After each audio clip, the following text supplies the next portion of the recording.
Sir YouTuber ராகுலோட அப்பா பிரபாகர் நீங்க தானே? ஆமாங்க. சார் இந்த இந்த சைடுல வந்து பாத்தீங்கன்னா அந்த பொண்ணு தேவி ஸ்ரீ ம். இவங்க சாகிதா மேல நிறைய குற்றச்சாட்டு சொல்றாங்க. ம். இந்த அதுக்கு ஏதாச்சும் அந்த அக்கா ஏதாச்சும் மறுப்பு தெரிவிச்சு பேசுறாங்களாண்ணா? அதாவது ஃபேமிலிக்குள்ள சின்ன சின்ன ப்ராப்ளம் வரும். அதை வந்து பெருசா இஷ்யூவா சொன்னீங்கன்னா அது பெருசா தான் பண்ணுவாங்க. அதாவது ஃபேமிலியில ப்ராப்ளம் இல்லாத ஃபேமிலின்னு சொல்லி எதாவது இருக்குங்களா? கிடையாது கிடையாது, இருக்கு. இல்ல அந்த சின்ன மாதிரி சின்ன இல்ல. விஷயங்களை வந்து நீங்க மீடியால சொல்லும்போது அது பெருசா தெரியும். இல்ல இல்ல, அவங்க வந்து ம். டார்ச்சர் பண்றாங்க, குற்றச்சாட்டு நிறைய சொன்னாங்க. இது இங்க பாருங்க, டார்ச்சருக்குலாம் வாய்ப்பே இல்லை. பெத்த பொண்ணு மாதிரி தான் நாங்க பார்த்துட்டு இருக்கோம். Okay sir. ஓகேங்களா? இப்ப கூட நான் வந்து அந்த பொண்ணை வீட்டுக்கு கூட்டிட்டு வரலாங்கிற பிளான்ல தான் நான் இருந்தோம். ஆ இவங்க மீடியால இப்படி கொடுத்தாங்கன்னா எப்படி வந்து இது பண்ணுவாங்க? Okay sir. நான் ஃபோன் பண்ணேன், அந்த பொண்ணோட மொபைல் சுவிட்ச் ஆஃப்ல இருக்கு. சரிங்க சார். நான் கிட்டத்தட்ட 3-4 டைமா நான் ஃபோன் பண்ணிட்டு இருக்கேன் உங்களுக்கு. Okay sir. 3 டைம் பேசுனாங்க. வேற ஒருத்தர் அவங்க அத்தை பேசுனாங்க.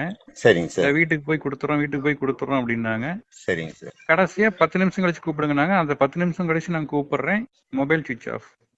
சரிங்க சார். நான் அந்த பொண்ணை என் வீட்டுக்கு கூட்டிட்டு வர்ற பிளான்ல தான் நாங்க இருக்கோம். சரிங்க சார். சரி நேத்தே ஜமாத்துல வந்து அவனுடைய இதெல்லாம் ஈமச்சனங்கள்லாம் முடிஞ்சு இந்த பொண்ணை நாங்க வீட்டுக்கு கூட்டிட்டு வரலாங்கிறதுக்குள்ள இவங்களா வண்டி ஏறி கிளம்பிட்டாங்க. அவங்க வீட்டுக்கு போயிட்டாங்க.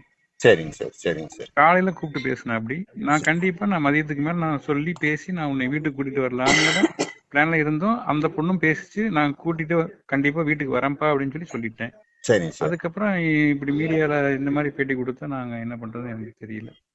பையனுக்கு வந்து குடிக்கிற காரணமா அவங்க அம்மா தான் அப்படிங்கிறாங்க ஒரு குற்றச்சாட்டு அவங்க சொல்றது. அப்புறம் வந்துட்டு அவங்க வந்து எங்களை தனி கொடுத்தனும் போக சொல்லிட்டாங்க அப்படின்னு ஒரு குற்றச்சாட்டு. அதாவது இப்ப குடிக்கிறாங்க அப்படின்னா, இப்ப இந்த வீட்டுக்கு வந்ததுக்கு அப்புறம் அவங்க குடிக்கிறதே இல்லைங்களா? தனியா போனதுக்கு அப்புறம் அவங்க குடிக்கவே இல்லையான்னு நான் கேக்குறேன். தெரியல, அந்த பொண்ணை கேட்டாதான் தெரியும். அதாவது நீங்க வந்து ரொம்ப வந்து அது எதுவும் அடிக்கிறது பிடிக்கிறது இந்த மாதிரி தண்ணி போட்டு ராயம் பண்றது அப்படி இப்படிங்கிறது அது ஒரு பொழுதுபாக்காக வச்சிருக்கிறதுங்கிறது வேற. கண்டிப்பா. ஜஸ்ட் ஒரு இதா பர்மிஷனோட வீட்லயே இது பண்றதுங்கிறது வேற. ஆமாங்க. அவன் பண்றாங்கிறக்கோசம் நான் நியாயப்படுத்தி எல்லாம் சொல்லல. Okay sir. நேச்சுரலுங்க. மனிதனுக்கு பிறந்தவன் எவ்வளவு ஒரு சின்ன ஒரு கெட்ட பழக்கம் இருக்கும். அதுக்கு வந்து அதை பெருசா மீடியால சொல்றதுனால வந்து அவன் வந்து பெரிய குடிகாரன் அப்படிங்கிற மாதிரி நான் சொல்ல விரும்பல. சரி சார். சரி சார். இன்னமும் பேசணுங்கிறக்கோசம் அந்த பொண்ணு பேசிருச்சு. சரிங்க சார். நாங்க இப்ப கூட்டிட்டு வந்து வீட்டுல வைக்கலாங்கிற டைம்ல இப்படி பேசுனா என்ன சொல்றது எனக்கு தெரியல. சரி சார். அதான் போன் பண்ண மொபைல் சுவிட்ச் ஆஃப்னு வருது. சரிங்க சார். சரி, ஓகே. Okay, thank you sir.